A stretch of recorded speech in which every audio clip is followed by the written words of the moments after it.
um prazer estar aqui recebendo as doutoras Anne Cheng, Mariana e Ellen para mais um painel do Mês da Mulher à ASP.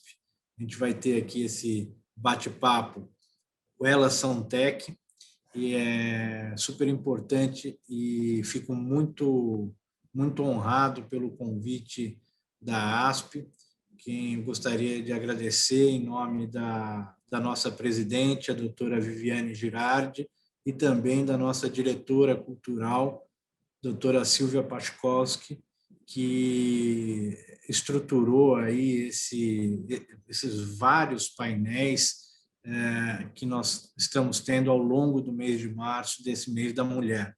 Então, gostaria de agradecer muito à ASP por esse convite, esse painel tão importante, que eu tenho certeza que todos vocês vão ficar muito satisfeitos. Então, a ideia aqui da dinâmica do dia de hoje é a gente vou fazer a apresentação das nossas três convidadas e depois passar a palavra para cada uma delas na seguinte sequência. A doutora Anne Cheng é especialista em fusões, aquisições e investimentos, é formada pelo Largo São Francisco, na USP, mestre pela Universidade da Califórnia, Berkeley, e especialização pela London School of Economics, em mercados financeiros. É sócia da HCO Law e Advisor, diretora executiva de Tecnologia e Inovação e board members da Berkeley Global Society. Professora do INSPER no curso de Direito das Startups. E em 2016, a doutora Anne foi coautora de um paper premiado pelo governo federal norte-americano sobre blockchain em saúde. Depois da doutora Anne Cheng, eu vou passar a palavra para a doutora Ellen Carolina da Silva. A doutora Ellen é Master of Laws em Direito Comercial Internacional pela Universidade da Califórnia, curso de extensão em Privacidade e Proteção de Dados pelo Data Privacy Brasil, certificada em Privacidade e Proteção de Dados pelo Data Privacy Brasil, pós-graduada em Direito Tributário pelo IBET, especialista em Direito Empresarial pelo Mackenzie, onde também é graduada, reconhecida como uma das advogadas mais admiradas do Brasil pela reconhecida revista Análise e Advocacia 2020, advogada, tenho o prazer de tê-la como sócia no escritório Lucchesi Advogados, responsável pela área de privacidade e proteção de dados. E depois, na sequência, eu passarei a palavra para a doutora Mariana Moreno de Guzmão Cunha. A doutora Mariana é cofundadora e CMO da BITS Academy, advogada, professora e palestrante, mestra pela Universidade de Coimbra, ex-coordenadora de novos negócios na Vaditaxi, fundadora do GFM, escritório especializado em startups, indicada pela ABS Startup como líder de comunidade.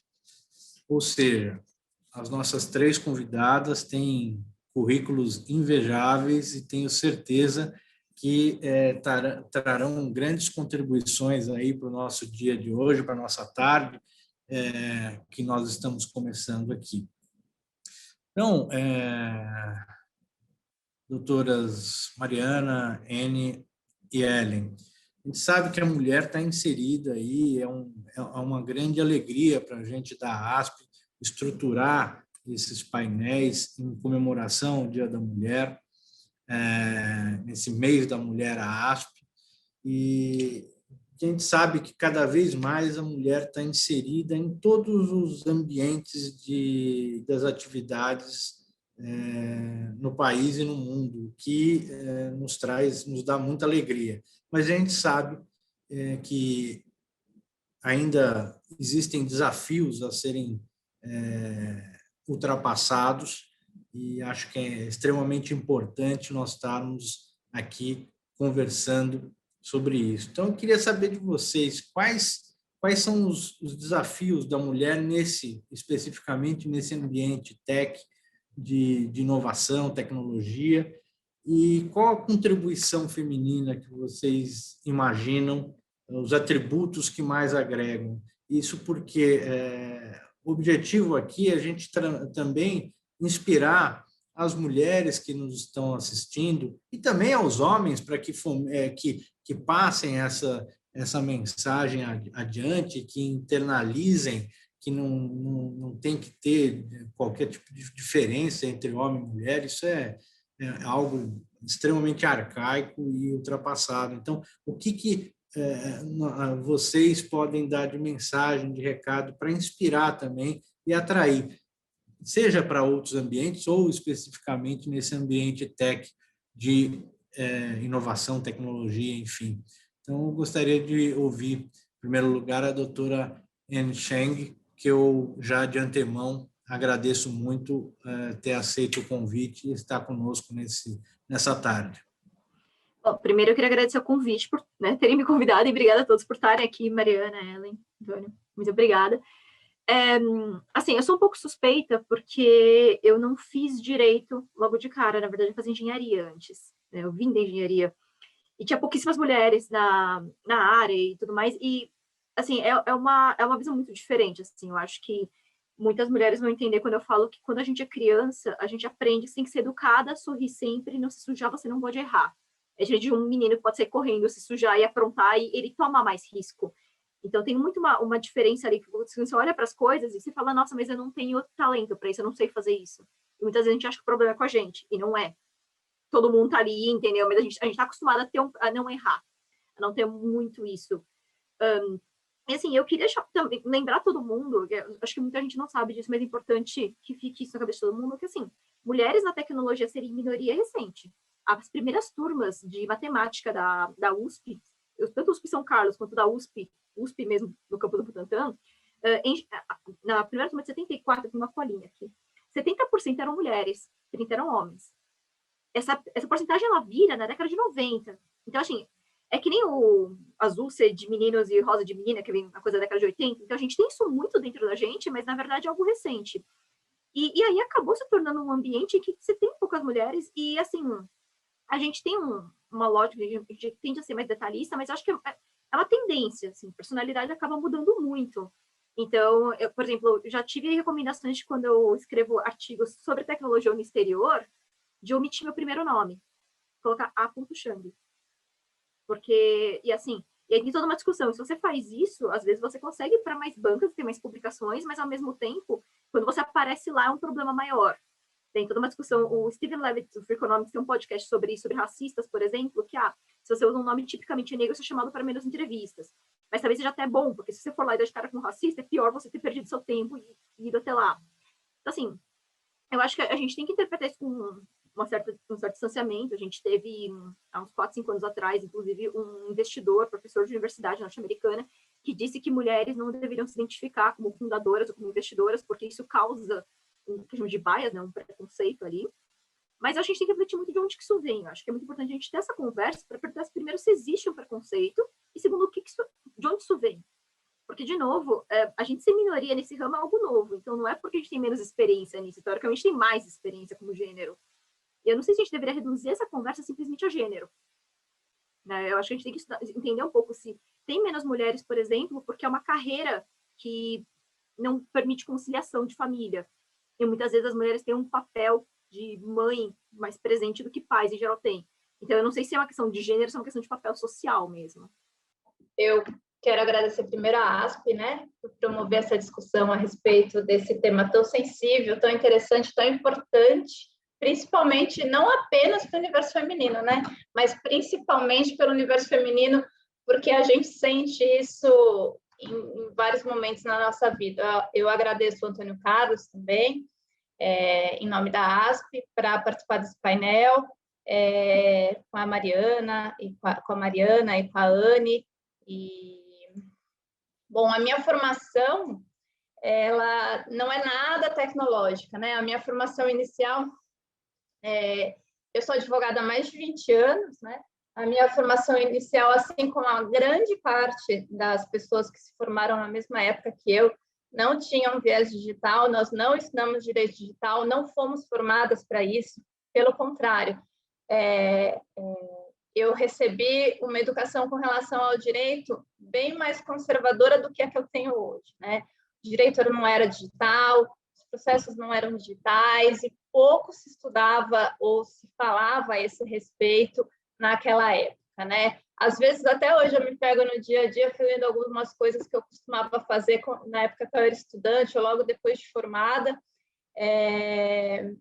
E hoje, a tecnologia, na minha vida, como advogada, não foi algo natural, porque, como eu disse, ela estava um pouco mais distante, mas algo que eu venho aproveitando muito, né, em todas as áreas, né?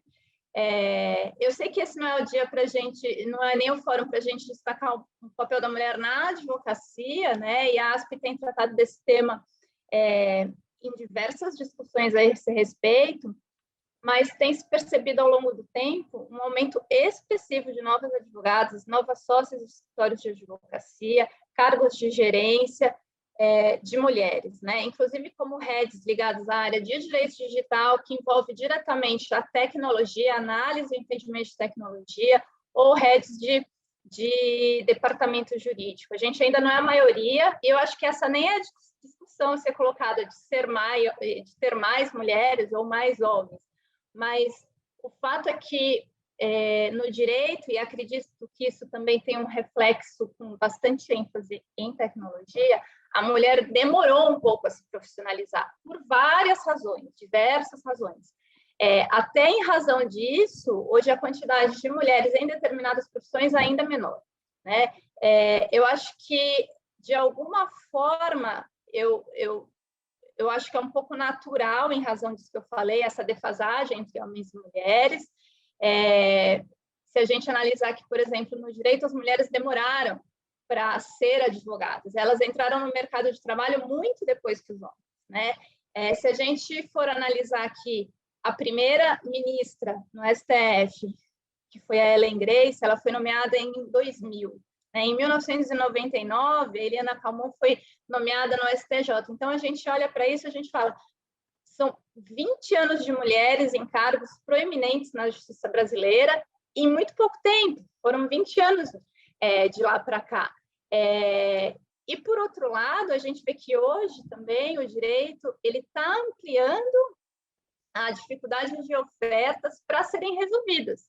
E aí a gente traz o direito digital, a LGPD, a privacidade e proteção de dados, né? O que nos leva necessariamente a entender a tecnologia e como é que ela funciona. Então, foi meio assim que a tecnologia entrou na minha vida. Eu sempre cuidei muito de contratos, mais a parte preventiva e societária.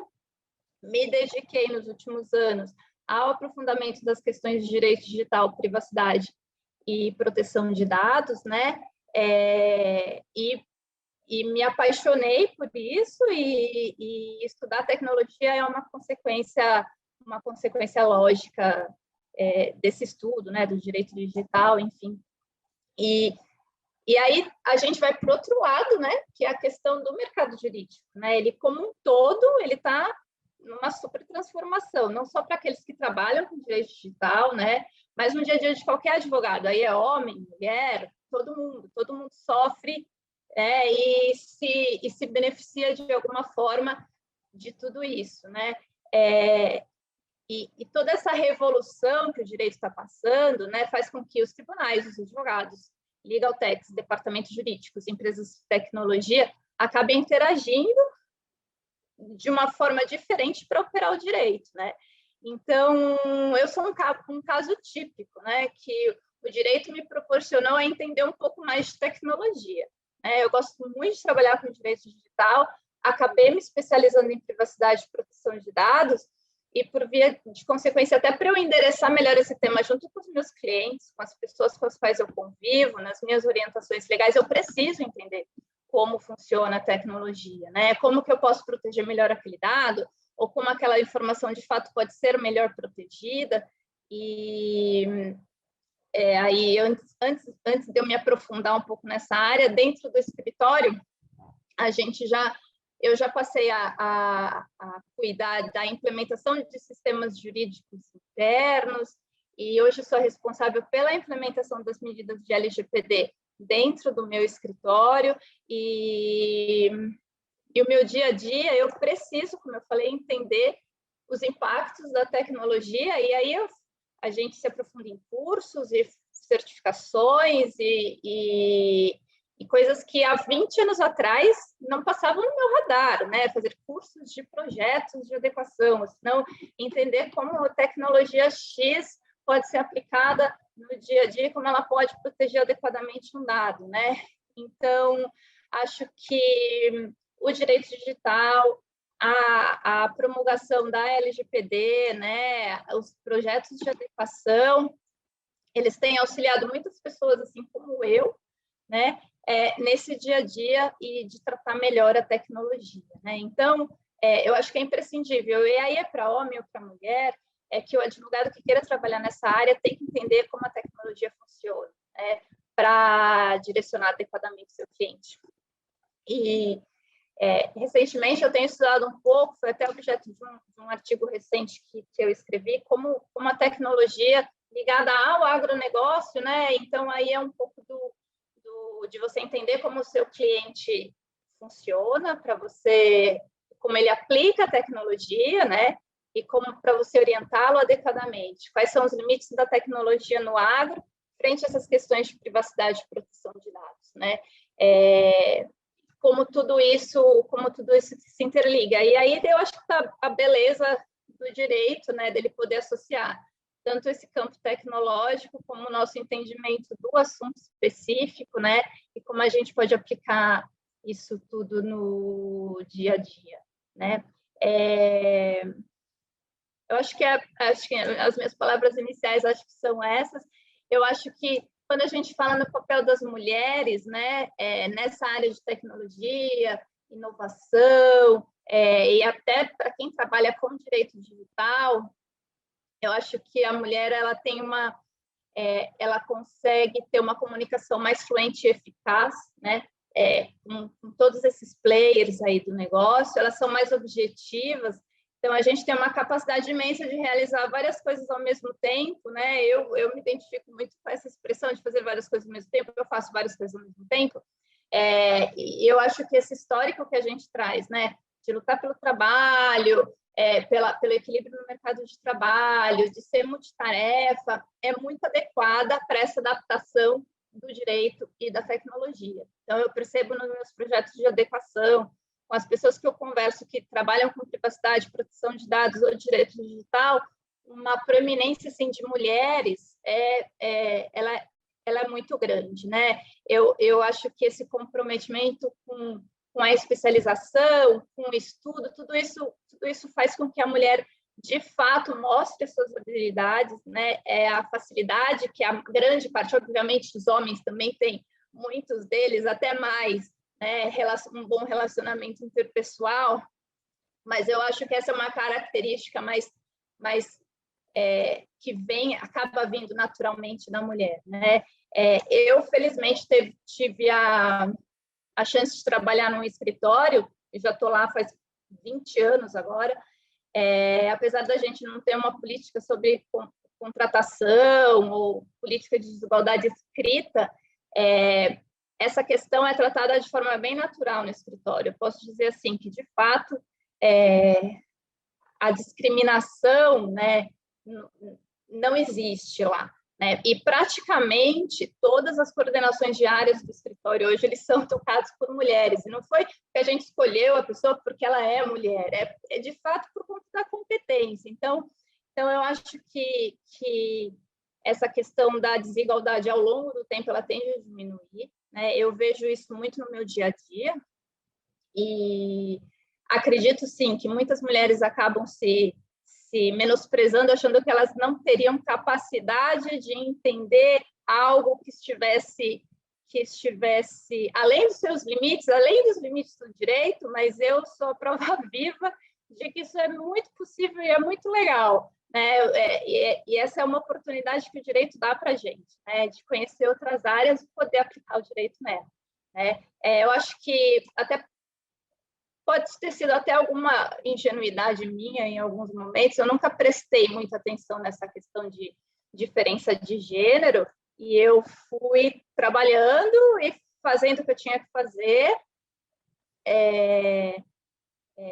e as coisas foram acontecendo, e a tecnologia veio incluída em tudo isso, e, assim, mas eu percebo em alguns momentos assim que às vezes as pessoas desconfiam um pouco. Você é advogada e você entende disso? Como, né? E sempre tem alguém do meu lado para acabar comprovando, não, o que ela está falando está completamente certo, né? Então, eu acho que para a gente ser nesse campo, assim, a gente ainda às vezes precisa de algumas confirmações do outro lado, né? Mas isso não quer dizer que a gente não tenha o nosso lugar ao sol, né? Tanto quanto os homens. Essa é um pouco da minha experiência. A tecnologia foi entrando aos poucos, e hoje eu acho que ela faz parte não só do direito como um todo, né? Mas de quem Travou trabalha um pouco, a assim, privacidade dos dados é bem importante. chamar para o bate-papo aqui a doutora Mariana. Obrigado, Ellen. Aí a gente vai fazer essa rodada para a gente passar para as próximas considerações, mas fiquem bem à vontade aí para interagir, enfim, entre si. É um bate-papo mesmo. Mariana. Oi, gente. Muito obrigada, né, primeiro pelo convite. É um prazer estar aqui com vocês todos. E como o meu sotaque já me entrega, né, eu não sou de São Paulo, eu sou da Paraíba, de João Pessoa. E a minha experiência, assim, por ser mulher, vai ser talvez até diferente das meninas de Ellen e Anne, porque lá é um estado que, assim, ele é historicamente conhecido que ele é muito machista. Então, em qualquer tipo de relação, assim, mesmo em relações internas, em casa mesmo, às vezes meu pai dizia, meu irmão, que era mesmo, 1 ano só mais velho, podia ir porque ele era homem, e eu tinha que ficar em casa só pelo fato de ser mulher. Então, aí a gente já percebe uma grande diferença. E aí, na verdade, eu usava como uma motivação, sempre que me diziam não, isso para mim não era uma imposição de limitação, pelo contrário. Isso me fortalecia e dizia assim, não, mas eu sou mulher, mas eu posso. Então, sempre toda limitação que me colocavam por eu ser mulher, então, eu pegava isso e usava como força. E eu acho que é muito isso que a gente tem que fazer em todas as etapas da nossa vida, quando surgir alguma limitação, porque você é mulher, porque você é qualquer coisa, porque eu sou nordestina, moro em São Paulo. E, assim, às vezes, uma brincadeirinha que às vezes as pessoas acham que não é pesado, mas às vezes a gente sente, entendeu? Então, é uma limitação que a gente sempre tem que usar isso como combustível. E sempre tendo esse lema de vida, né? Lá na Paraíba, eu construí com mais 2 sócias o primeiro escritório só de mulheres, só formado em mulheres, lá na Paraíba. Então, isso foi há 2 ou 3 anos atrás, ou seja, uma coisa super recente. E na Paraíba não existia nenhum escritório formado só por mulheres. E aí o nosso foi o primeiro. A gente, além de quebrar esse paradigma, porque lá na Paraíba existem até escritórios que é proibido ter mulheres no dia de hoje, porque não se aceitam, às vezes é questão da própria, tipo assim, a esposa do dono não quer que tenha mulher porque tem ciúme. Então, assim, a mulher lutando contra a mulher. Então, isso existe. Toda vez que eu conto para as pessoas aqui em São Paulo, elas ficam meio chocadas, mas isso existe até hoje lá. E aí, então, já superando esse primeiro obstáculo da gente ser só mulher, no escritório só de mulheres, a gente também tinha que ir atrás de clientes e a gente resolveu focar num nicho específico que era só startups. Então, nosso escritório era focado só em startups. E lá na Paraíba, as coisas também são um pouco mais atrasadas. Então, as pessoas ainda não sabiam o que era startup há 3 anos atrás. Algumas sabiam, já existiam algumas, mas, assim, para a massa geral das pessoas, elas não sabiam. Então, a gente teve que fazer até um trabalho de conscientização. E como é que a gente fez isso? A gente criou um evento, e nesse evento se chamava o Startup Insight. E aí, todo mês, a gente convidava startups da região para apresentar, por exemplo, esse mês seria para falar de Construtec, Então, a gente chamava alguém da área de Construtec, ou então alguém da engenharia, da construção civil, que usasse algum tipo de tecnologia. Tem um programa que chama BIM, ele é super tecnológico lá, evita vários retrabalhos na área da construção. Então, a gente sempre chamava isso para estar envolvendo as pessoas para esse mundo tecnológico. E, assim, deu super certo, até a gente foi reconhecido o escritório, o evento, e a gente pessoalmente foi reconhecido pela ABS Startups como referências na região, né, no mapeamento que eles fizeram no Brasil. Então, como a gente atuava muito nesse vínculo de startup, a gente percebe que startups, a gente acha, tipo, a gente tem aquela ideia, startup é muito legal, é aquele negócio descolado, é o Google, mas elas são muito bagunçadas juridicamente falando, assim, não todas, claro, tem as organizadas, mas principalmente as que estão começando, elas são bagunçadas porque elas estão naquele movimento de só vai, entendeu? Vai começando, não tem contrato social, não tem CLT, então só, gente, vem aqui, é um amigo, está trabalhando junto, e assim, quando cresce, isso vira um grande problema. E eu acho que, tipo, até para vocês todos que são advogados aqui, né, é um grande campo para atuar, porque as pessoas são realmente muito perdidas em startups. Então, em qualquer área que você for atuar, seja trabalhista, tributária, você tem que ser também, além de você ter que ter o conhecimento jurídico, você tem que ter conhecimento também de negócio. Você não pode ser aquele advogado que quer bloquear aquela operação.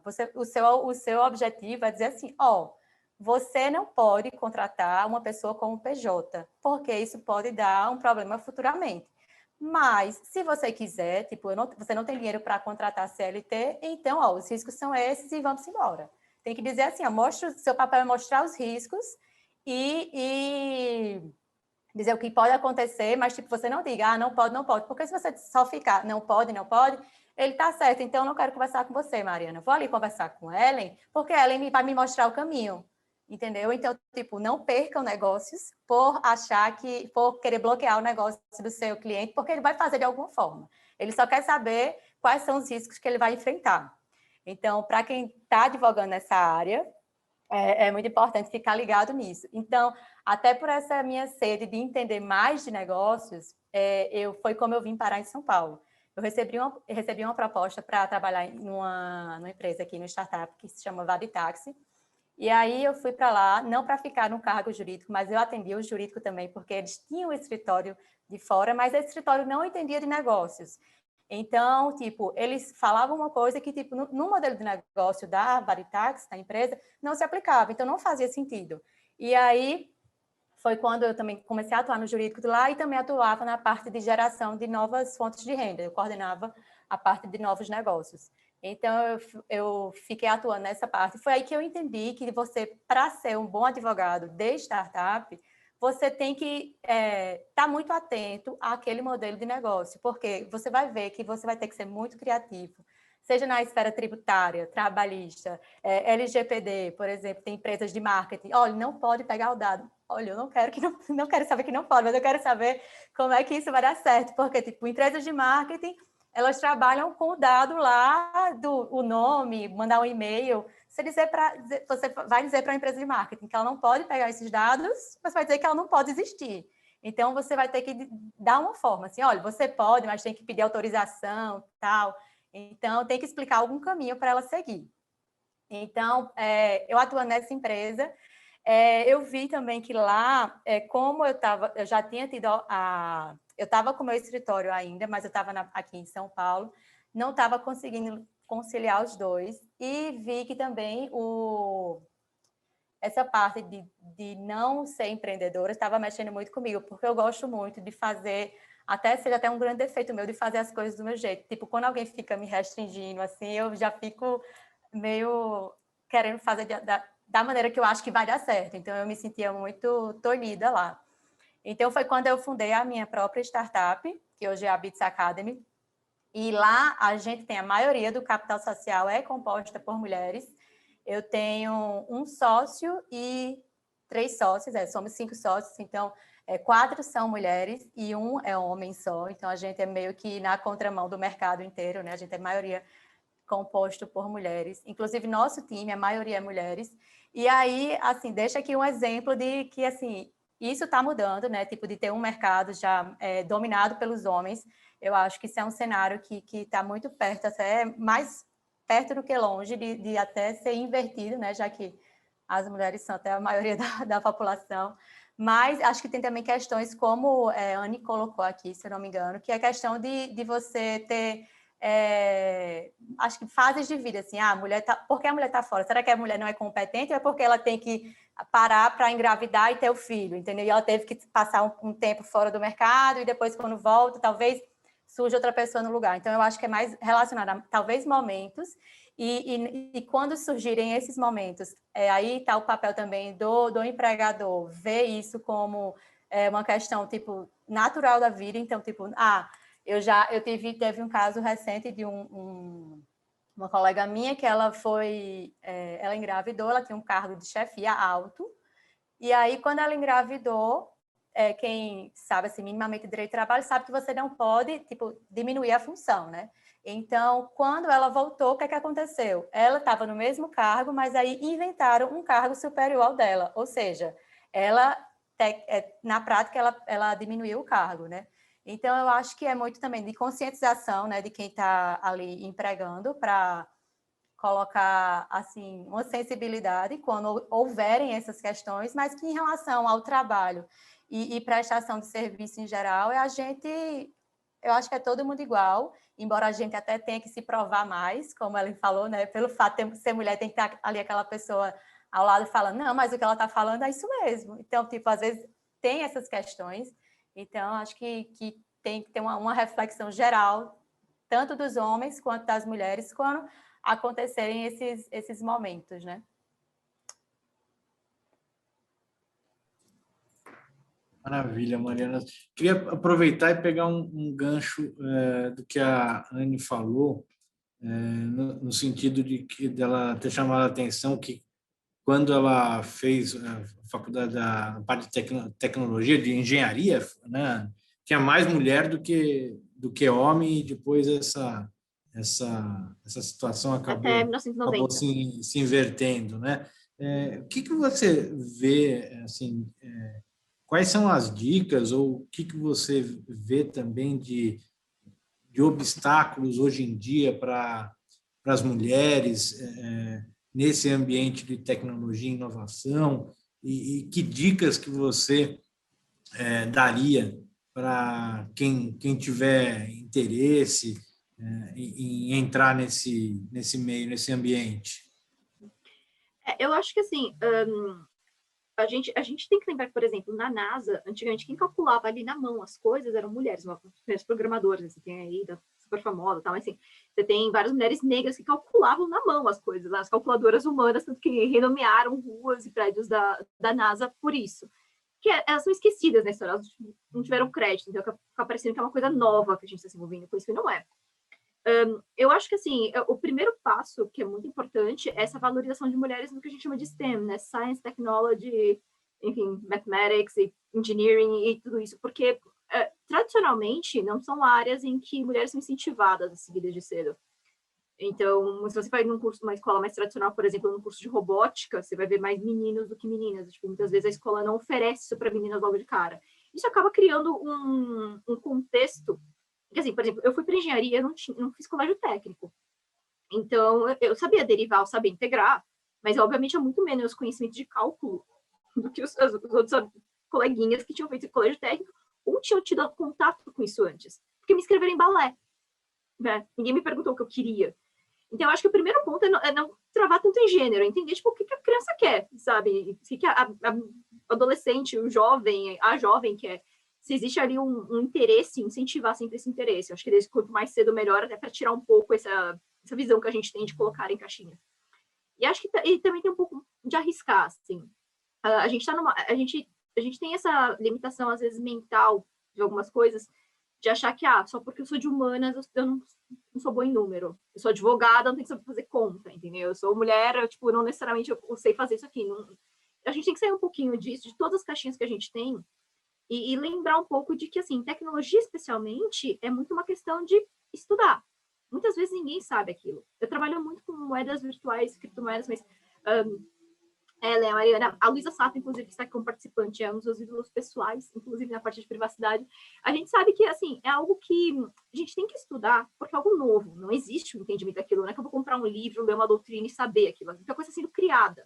Então, você tem que ter interesse de ir atrás e estudar algo e formar uma opinião sem ter alguém para validar essa opinião, que para a gente, às vezes, é muito difícil, né? Acho que a Ellen e a Mariana podem comentar um pouquinho mais sobre isso, mas acho que para começar é um pouco disso. Mariana, quer aproveitar a bola aí? Não, mas eu acho que é, tipo, exatamente isso que a Anne falou. Às vezes a gente mesmo se limita, né? Cria essas ideias de... Eu até ri na hora que ela falou, porque sou de humanas, não sei números, né? Tipo, isso é muito... Todo mundo aqui fala isso, que é de humanas. Ah, não sei fazer conta. Eu erro logo não confiro nem um troco, né? Porque eu não sou de humanas. Então, acho que é muito isso. A gente se autolimitar, né? A gente... essa questão também de não terem... Assim, não terem mulheres no mercado. Por exemplo, agora eu não estou mais na parte jurídica diretamente, então aqui na Bits eu fico na parte do marketing. Então, na parte do marketing eu fico especificamente na parte de tráfego, que é aqueles patrocinados, sabe? Então, essa parte é uma parte que tipo, é muito análise de dados. Então, é impressionante, assim, que querendo ou não, quando envolve muito número, você vê, não sei o que acontece. É muito homem, são muitos homens que tem lá. Então, a maioria é homem, todas as pessoas que eu conheço hoje, que eu vou conversar sobre o assunto, todos são homens, não conheço uma mulher. Claro que existem várias mulheres, mas assim, eu acho que é do contexto da gente se autolimitar também com essas crenças limitantes, né? E até Anne falou também que colocaram ela na aula de balé, eu lembrei que na minha escola, eu estudei no colégio de freira, a gente, nós mulheres, tínhamos aulas de bordado, e os homens iam para a educação física. Então, isso, querendo ou não, eu acho que isso hoje é muito diferente, né? Eu vejo minhas primas, que são mais novas, então eu vejo que isso é muito diferente, tipo assim, uma faz judô e a outra faz, tipo, na natação, mas, tipo assim, eu vejo que, tipo, elas já recebem outro estímulo, então eu acredito que futuramente isso vai estar bem diferente, né? Porque as coisas estão mudando mesmo e para melhor, e precisam acelerar essas mudanças, né?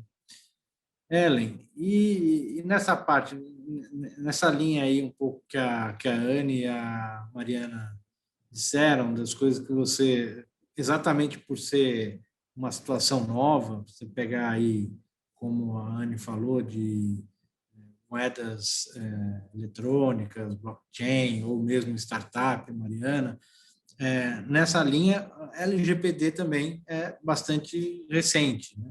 Que você vê desses desafios e, eventualmente, alguma dica aí para quem se interessa nesse meio e se acha que também há algum tipo de estigma nisso de homem e mulher nesse segmento?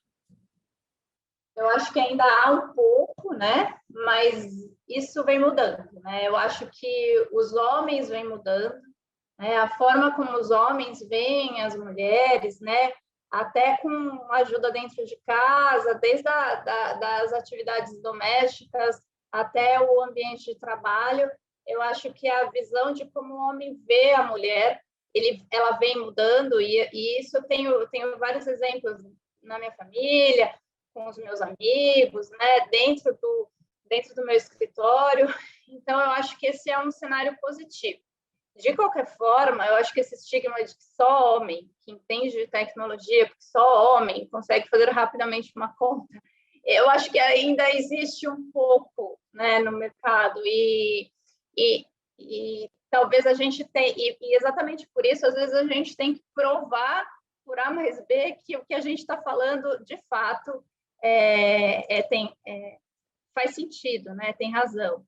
E eu acho que a mulher faz isso muito bem, né? Porque ela consegue demonstrar muito bem suas habilidades, ela tem aquilo que eu falei, um bom relacionamento interpessoal, a gente estuda bastante, a gente consegue se aprofundar em temas que provavelmente alguns homens já tenham aquilo como válido, assim, eu já sei, porque eu já nasci sabendo, né? Mas eu acho que esse mercado está mudando um pouco. Eu vejo muitas mulheres que entendem muito de tecnologia, tanto quanto homens, e mas de qualquer forma o nosso trabalho a gente tem que dar um passinho a mais, né? Um pouquinho a mais, né? E desenvolver algo novo, que como a Anne falou, né? Que não haja discussão, né? Esse é o nosso grande desafio. Eu acho que a gente tem um caminho a percorrer, mas a gente está chegando lá. E o que vocês veem para o futuro? Assim, qual que é o próximo desafio, a próxima barreira que a gente precisa romper, ou que está chegando aí em termos de inovação e tecnologia, que possa despertar o interesse e a curiosidade, seja das mulheres ou mesmo dos homens aqui, que nosso público que está nos assistindo? Na tua opinião, Anne, o que você considera? Eu acho que a gente vê a tecnologia de um modo muito superficial, assim, a gente não entende como ela funciona, a gente não para refletir sobre como ela muda a nossa vida, a gente simplesmente aceita que ela existe. E acho que como advogado a gente poderia pensar um pouquinho mais sobre isso, né? Quando eu dou a minha loja de tecnologia, eu sempre falo, não, mas assim, alguém aqui recebe nota fiscal do Uber? Não, porque o Uber não presta serviço para você, presta para o motorista. Qual que é a natureza jurídica do cashback para os motoristas? Assim, tipo, eu recebi cashback, o que é isso aqui, entendeu? Eu tenho que pagar imposto sobre isso aqui. Hoje, uma parte dos sites que te pagam cashback te dão um forma de rendimento, mas antigamente não. Então, a gente acho que vale a pena a gente refletir um pouco sobre como essas novas tecnologias mudam as relações jurídicas e sociais e quais são os impactos disso. Porque, assim, a gente não vai conseguir pensar em novas relações jurídicas ou em áreas para se aprofundar do direito pensando na lei, né? Porque a lei, ela olha para trás, né? A tecnologia olha para frente. Então, um pouco disso, de pensar em coisas que acontecem, que são novas, que não têm regulamentação específica, e isso é o que mais tem na nossa vida hoje em dia. E pensar em como que o nosso tratamento jurídico como que a gente pode pensar nisso? Você precisa de uma lei nova, se a jurisprudência e a lei já existente pode tratar disso, enfim. A gente fala muito sobre isso em moedas virtuais, que é uma das áreas que eu mais gosto, porque, assim, quando a gente fala em moedas virtuais, todo mundo pensa em Bitcoin, em criptomoeda, que é uma coisa super nova, tal, mas, assim, milha aérea. Para fins jurídicos, assim, o Banco Europeu fala que é a mesma coisa, é uma moeda virtual, e aí?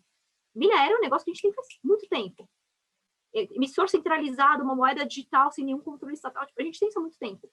Então, a gente não pode simplesmente ver uma coisa nova e se intimidar pela novidade, eu acho. Eu acho que é pensar muito na relação que a gente tem com isso e como que a gente pode tratar isso no dia a dia.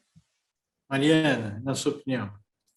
Acho que essa questão de você pensar, né, entender isso é muito importante, porque às vezes a gente, como advogado, às vezes a gente, por exemplo, sai uma lei nova, a gente, meu Deus, e aí, o que é que vai acontecer agora? Tipo, é só você, tipo, por que você não é a pessoa que vai falar sobre aquela lei? Por que você não se posiciona? Então, eu acho que todo mundo que se posiciona logo quando sai uma lei, ela vira, tipo assim, uma referência. Então, até uma dica para quando sai uma lei nova, você lê aquela lei, você entenda o que ela quer dizer, para também não falar absurdo, né? E você cria um raciocínio lógico sobre aquilo. Porque, às vezes, a gente quer muito esperar, o que é que fulaninho tal disse, o que é que fulano de tal disse.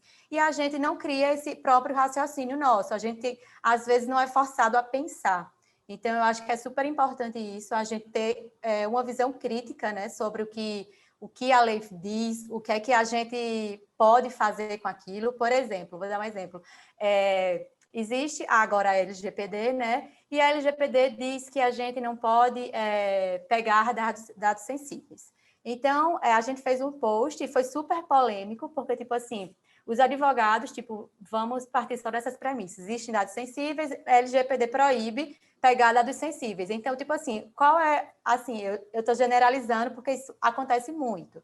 A maioria das pessoas, essa é a maioria das pessoas, não seja a maioria das pessoas, ela só vai ler aquilo, aquela manchete, e vai começar a esculhambar, vai dizer assim, gente, é absurdo, vocês não podem fazer isso. E o nosso post dizia assim, você pode, desde que seu interesse seja legítimo, você tem o interesse legítimo de prospectar aquela pessoa. Então, eu não estou dizendo que, tipo, as companhias telefônicas têm o direito de pegar uma lista e sair ligando aleatoriamente para todo mundo. Não, eu sei que aquela pessoa é um possível cliente meu, sei que ela tem um interesse em me comprar, porque eu vou ficar impedida de vender aquela pessoa se eu sei que ela tem interesse em me comprar. Então, tipo assim, é você construir um raciocínio. Aquilo dali está na lei? Não está na lei. o que foi que aconteceu? A gente construiu um raciocínio e a gente defende esse raciocínio. E o que a maioria dos juízes fazem quando eles querem defender uma tese. Eles conectam os pontos, falam a conclusão daqueles pontos e fazem uma decisão. Então, tipo assim, você pode ser essa pessoa que traz para a sociedade, a gente hoje com as redes sociais, a gente tem um imenso poder nas nossas mãos, então você consegue da noite para o dia virar uma autoridade se você conectar pontos de forma correta. Acho que essa é a grande, assim, só complementando o que elas falaram, acho que essa é a grande mágica do direito, né? Da gente poder criar algo novo, né? Olhar para uma situação que não existe uma regulamentação, como a Anne falou, e criar uma solução com base no nosso ordenamento jurídico, ainda que não exista uma legislação específica ou uma forma da gente trabalhar, e um pouco do que a Mariana também falou, que é olhar essa lei e criar, em cima daquela lei, algumas saídas, né? Então, eu acho que juntando esses dois pontos, a gente consegue inovar e criar algo novo, né? Inovar e criar saídas e soluções e ter destaque sem a gente ter que, toda hora, a gente ter que comprovar que o que a gente está falando de fato é verdade, porque existe aquele estigma de que tecnologia não é para mulher, né? Então, eu acho que são dois pontos importantes, eu concordo, e é um desafio, né? Principalmente quando não existe uma regulamentação jurídica a respeito e você tem que criar em cima do novo. A Mônica Juliana Batista fala que também me formei há mais de 20 anos, pouca habilidade com tecnologia. Há algum curso específico para quem não tem experiência nessa área? Eu acho que assim, o primeiro ponto, que até um ponto da Caroline, acho que assim, a gente não pode ver tecnologia como uma caixa só. Tecnologia não é um negócio assim genérico, por partes. Tecnologia é uma coisa muito mais ampla. Então, qual que é a sua área de interesse? Porque eu acho que assim, você pode estudar tudo que você quiser, mas além do tempo ser limitado, você tem uma afinidade natural para coisas que te interessam. Então, o que você gosta? Tem gente que gosta muito, por exemplo, da parte de mídia social. Tem gente que gosta muito de dados, tem gente que gosta muito de moedas virtuais, enfim. Então, e aí, com base nisso, você vai seguindo pessoas que trabalham com isso, que falam sobre isso. Tem, assim, se você está vendo tecnologia e você está interessado em vanguarda mesmo, é sempre interessante seguir não só perfis nacionais, como também internacionais, para seguir um pouco a discussão lá fora. Muitas vezes eles estão tendo discussões assim, tipo privacidade, por exemplo. A gente tem uma discussão muito mais antiga na Europa, nos Estados Unidos mesmo, mais na Europa do que aqui. Então, assim, então acho que vale um pouco disso. E tem a Bits Academy, né, Mariana? Mas deixar vocês comentarem. Legal. Aí tem uma questão aqui mais direcionada para a doutora Mariana. A Lídia Maria Gomes Gonçalves agradeceu e falou que todas vocês são brilhantes, e que a doutora Mariana, como foi o desafio de se preparar para a área de gestão de negócios para atuar com as startups? Então, gente, essa parte, a gente às vezes pensa muito assim, eu não estou pronta, tenho que ler isso, tenho que estudar aquilo, tenho que estudar aquilo. Então, assim, o processo de preparação é quando vai acontecendo as coisas. Por exemplo, eu tenho um cliente lá que vai aparecer para mim, eu preciso que você faça isso. Então, assim, eu nunca fiz na vida, mas assim, a gente finge que sabe e depois dá o desdobro para aprender. Vira à noite, pesquisa no Google, pergunta amigo. Então, a preparação, eu acho que é durante a sua jornada. Você nunca vai estar pronta. Se você esperar assim, eu não estou pronta para fazer agora um atendimento de LGPD, porque a LGPD é nova, eu não sei o que é que fulano entende. Então, assim, você nunca vai atuar nessa área. Porque, assim, vai ter outro que vai lá. Qual é o seu problema? Não, pode deixar que eu resolvo. E vai estar estudando virando noite. Então, eu acho que o aprendizado é no caminho. Então, você tem que se propor a pegar coisas novas, a novos desafios, e você vai aprendendo no caminho. Pode ter certeza que você aprende. Vai dar certo. É isso aí. É bem por aí mesmo. A Tânia Santucci, achei fantástica a colocação da Anne de que devemos estudar o novo, formar as nossas convicções sem ter alguém para confirmar. tá fazendo uma consideração aqui. A Viviane Ramone Tavares, como vocês entendem que essa mudança de mindset na admissão das mulheres na tecnologia poderia ser incrementada? Eu acho que, assim, o primeiro ponto é que tecnologia é uma coisa nova para todo mundo, certo? Então, tem uma coisa ali de segurança, mas eu acho que a gente tem que repensar um pouco em como que a gente vê as coisas. Por exemplo, a gente tende a achar que tudo que a gente faz é um fim em si, e não é. Você não usa um aplicativo porque você quer usar o aplicativo. Eu não abro o iFood porque eu gosto do aplicativo do iFood. Eu abro o iFood porque eu quero comprar comida. Ninguém vai atrás de um advogado, por exemplo, porque ele acordou e falou, quero assinar o contrato hoje. Ele tem alguma coisa que leva a um contrato. Então, assim, eu acho que isso muda muito o mindset quando você vai procurar um emprego, quando você vai estudar alguma coisa, porque você pensa um pouquinho diferente, você pensa muito mais com uma resolução. Você pensa em o que aquilo te agrega, né? Então, eu sei que não adianta eu ficar decorando algumas coisas, ou brocados jurídicos, por exemplo, ou latim e tudo mais, se eu quero uma coisa de tecnologia. Não é decorando coisas que eu vou conseguir isso, é mostrando que eu entendo o produto, eu entendo aquela tecnologia, certo? E assim, eu posso não entender 100% dos detalhes, mas que eu tenho o básico, que eu estou interessada o suficiente para isso. E, de novo, que eu tenho esse conhecimento, esse entendimento básico de que, assim, a tecnologia não é um fim em si. Então, eu sempre falo brincando que, assim, quase ninguém sabe o que é TCP/IP, mas todo mundo manda e-mail. Então, eu não preciso saber as coisas de cor para usar aquilo. Eu não preciso chegar numa entrevista e fazer um discurso sobre TCP/IP porque eu quero trabalhar no Google, por exemplo. Não interessa isso para eles. Eu acho também que essa mudança de mindset está muito relacionada com a gente ser, assim, autodidata, né? Como a Anne falou, aparece uma coisa nova assim, aí você, nossa, eu vou ficar chocada, não sei, então eu sou incapaz, não é? Eu acho que você vê uma coisa nova, vai aqui no Google, todo mundo tem um Google, todo mundo sabe pesquisar, vai um canto, vai levando a outro. Então, eu acho que essa mudança de mindset não é você, nossa, não sei nada de tecnologia, então estou para trás. Anne falou, tipo, tecnologia, gente, todo mundo está igual, é novidade para todo mundo. Então, não sabe, vai no Google. O Google vai lhe responder alguma coisa, então ele vai lhe mostrar alguma forma de responder. Você vai ver alguém, tipo, acho que hoje todo mundo é muito mais acessível do que era antigamente. Rede social, muita gente, você manda lá uma mensagem, não sei quem tem 1 milhão de seguidores, acho que ele não vai me responder. E ele é uma autoridade, assim, no assunto que você quer. E você manda mensagem, o cara pega, te responde, marca um call, LinkedIn, todo mundo muito acessível pelo LinkedIn hoje em dia. Então, eu acho que é, tipo, você ir atrás, essa mudança de mindset é a gente ir muito atrás e conseguir aprender sozinho as coisas também. Acho que é um pouco disso e a gente tem que parar um pouco com o estigma de tentar ser perfeita em absolutamente tudo que a gente faz, ainda mais em tecnologia, né? Porque não existe perfeição e está tudo mudando diariamente, a todo momento, quando a gente fala de tecnologia. Então, só para complementar mesmo. E a gente vai aqui chegando para o nosso final desse bate-papo. Gostaria de agradecer muitíssimo a Anne, a Mariana e a Ellen. Foi muito, muito legal mesmo,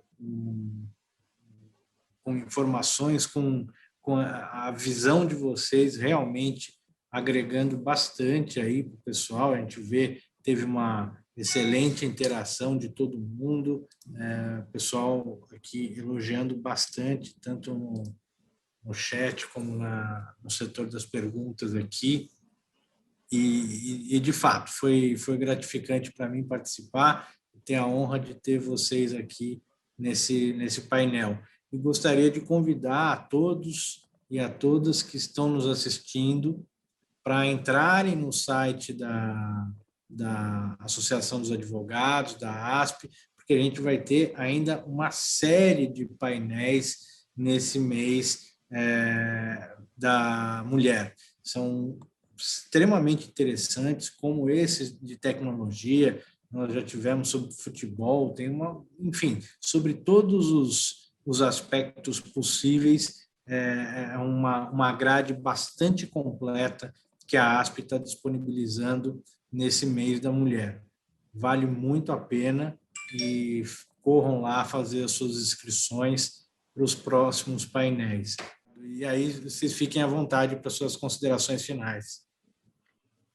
Bom, eu queria agradecer a todo mundo de novo por estar aqui, né? E eu queria também convidar todo mundo a se arriscar um pouquinho mais, tá? Eu sei que, assim, eu trabalho no escritório que é voltado para tecnologia, a gente já estruturou dois, 3 unicórnios e tudo mais, e eu te falo que ninguém chega ali sabendo o que está fazendo 100%. A pessoa tem uma base de tributário, sabe um pouco de excesso, um pouco de planejamento, a pessoa vem do M&A, sabe um pouco de societário e tudo mais, mas, assim, é uma indústria muito específica. Então, por exemplo, quem quer trabalhar com startups, a gente espera uma curva de aprendizado. Então, vocês veem uma vaga por aí que interessa, se candidatem e falem, olha, eu sei isso aqui e queria trabalhar com isso. Porque as pessoas são muito mais abertas a isso do que parece. Eu sei porque no escritório a gente tem algumas vagas abertas em M&A, mercado de capitais e em tributário, inclusive. E a gente é super aberto, por exemplo, uma vaga remota, principalmente agora na pandemia. Então, e a gente nunca espera que a pessoa chegue ali sabendo 100%. Então, se você tenta primeiro se qualificar 100% para uma vaga nessa área para depois se candidatar, é muito difícil conseguir essa vaga. Então, arrisquem mais, gente. Isso que a Anne falou é engraçado, que, tipo, tem até uma pesquisa que mostra que, tipo assim, o homem, quando vai fazer uma entrevista de emprego, ele, mesmo que ele não saiba fazer aquele negócio, ele não tenha competência, ele mente, assim, ele diz que tem, né? Diz, não importa o que aconteça, depois ele se vira para conseguir assumir aquele cargo. E a mulher não, a mulher ela é super honesta, ela só fala assim, ó, sabe mexer no Word? Então, eu sei mais ou menos. Tipo assim, mas para aquela função que ela sabe já seria necessário, mas ela não passa a certeza que ela sabe mexer na plataforma, né? Então, isso é muito importante e façam o que a Anne falou, né? Vocês arrisquem, mesmo que vocês não saibam, não importa, depois vocês descobrem, mas vão atrás, não deixem as oportunidades passarem, né? Experiência própria, arriscar, dá certo, dá certo. Eu queria terminar agradecendo a ASP, né, por promover painéis assim tão relevantes que contribuem para a gente compartilhar conhecimento, experiência, oportunidade de crescimento com as colegas e com as pessoas que estão interessadas nesse setor ou em tecnologia, enfim, tudo que envolve tecnologia. Eu acho que esse tipo de discussão, ela contribui para a gente encontrar um caminho mais positivo para lidar com todos esses problemas que a gente encontra no caminho, né? E é compartilhando que a gente vai crescer. Eu queria agradecer a oportunidade, agradecer a presença das meninas, da Mariana, da Anne, e agradecer mais uma vez a ASP Antônio Carlos. Obrigada. Obrigado, gente. Boa tarde. Até a próxima. Obrigada, pessoal. Tchau, tchau.